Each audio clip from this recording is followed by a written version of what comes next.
Hello everyone, and welcome to my Monster Hunter World news update. It's February the 19th, and it's time to take another look at Capcom's event quest schedule. I think the primary message of this video should be that the Appreciation Festival is coming to a close very soon. It's scheduled to end on the 21st, and that's in like 2 days. This means if you have not unlocked the White Wind's Lance, or the Gala Suit Layered Armor, or even the actual Gala Suit, you better get moving, because there's a daily limit to how many appreciation tickets that you can unlock, and some of those things I just mentioned are pretty expensive. So if you are just starting the appreciation event, appreciation festival, you're kind of out of luck. I would focus on getting the hat and the arms of the Gala Suit, and of course if you need any kind of help with maybe which events you should focus on first, you could look at my previous news video that has a very short list that tells you exactly what to focus on. I'm not going to rehash it here. I've already said it twice. Your next question is going to be, well, Gameconomist, what do we have after the Appreciation Festival? What do we do then? And the truth is, not a lot. On the console, all you have left is the Ancient Leshen fight, which continues to be a pretty good struggle for the average player, which is why I'm working on my complete strategy guide for fighting Ancient Leshen. Do a little plug there. And then over on the PC, you are getting the launch of the Arch Tempered Elder Dragon, Kushala Daora, and that's about it. In fact, when those events eventually do come to a close, things are going to slow down for a little while. Though hopefully not for too long. I don't like content drops. I don't know about you guys. We're pretty close to heading into March, so what we'll be looking forwards to next is fighting Arch Tempered Nergigante. The question is, will we get any other surprise content to go along with him? I could see Capcom adding a little extra to the fight just because Nergigante is considered the mascot of the Monster Hunter World title. On the other hand, maybe it will just be another simple but tough Arch Tempered Elder Dragon fight, who knows? I want it to be more difficult than Arch Tempered Senejiva personally, but I doubt everyone feels that way.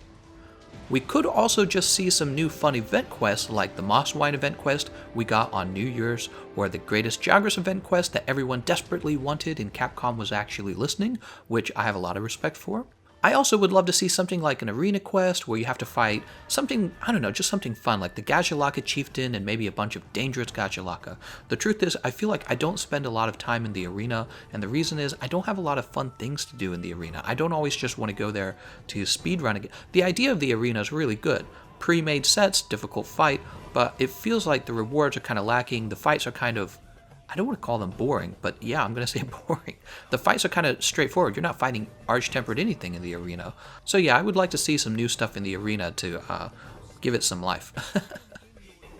I'd also enjoy a fight against an Arch-Tempered Great Gyrus, one of the monsters I have fought against the least. Do you guys even know who I'm talking about when I say Great Gyros? You should.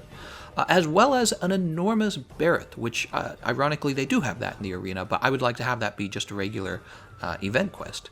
Just because I think Barrett is a really enjoyable monster to hunt, and between him and Gyrotodas, we really need some monsters that apply water blight. I would really like to see that, and I think that would even out some of the defensive uses, and I think that would even out some of the defensive usages, and I think that would even out some of the usefulness of armor sets that have different defense, like actual good water defense. You know, if we could fight a giant Barrett or a giant Gyrotodas, either of those would really push us to think more about, oh my gosh, do I have water defense? As for when Arch Tempered Nergigante is coming out, no one really knows, and we don't even know when the PC is going to get the Witcher collaboration. It could be something that they are getting out much earlier, or it could come much later, which is probably what they're going to do, I'm not sure. When the Ancient Leshen comes out on PC, I'll be on my PC version of the game helping you guys out. We also have some actual real-world news. I just read this article stating that Monster Hunter World was the best-selling game in Japan for 2018. Very impressive. Quoting an article by Robert Ramsey for Push Square, he says, "Thanks to new figures released by Famitsu," I think I'm saying that right, translated by Gamatsu, we know that Monster Hunter World on PlayStation 4 alone was Japan's best-selling game of 2018. It managed to move a whopping 2.9 million copies both at retail and digitally, topping Nintendo juggernauts such as Super Smash Bros. Ultimate, Pokemon Let's Go Pikachu and Let's Go Eevee, which I heard that game was too easy, and Splatoon 2. I've never played Splatoon. Very impressive stuff, especially when you take the Nintendo Switch's hardware dominance throughout the year into account.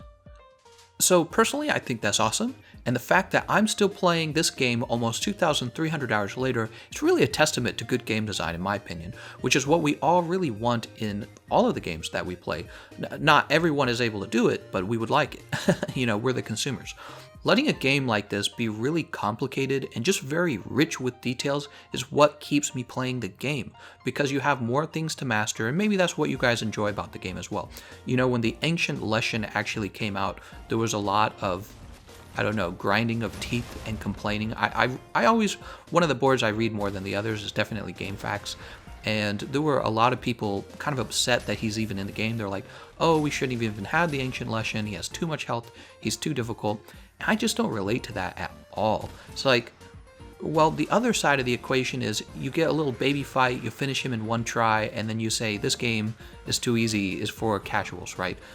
Capcom placing more actual boss type monsters in the game is probably one of the best things they could have done. If you want to talk about longevity of the game and strategy for keeping a hardcore player base, really good. I think the monster was actually very well designed, and I think a lot of you guys listening to this right now, as you defeat him, you'll actually agree with me.